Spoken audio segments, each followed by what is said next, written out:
Level 7, Intermediate. The Gingerbread Man. A little old woman once baked a gingerbread man for her husband.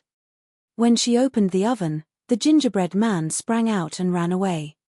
As he ran, he shouted, "Run, run, as fast as you can. You can't catch me, I'm the gingerbread man." The woman and her husband tried to catch him, but he was too fast. Along the way, a cow, a horse, and some farm workers joined the chase, but none of them could catch him. The gingerbread man laughed as he ran ahead of them. At last, he came to a wide river. He stopped, for he could not swim. Just then, a clever fox appeared and said kindly, "Climb onto my back, and I will take you across." The gingerbread man agreed and climbed on.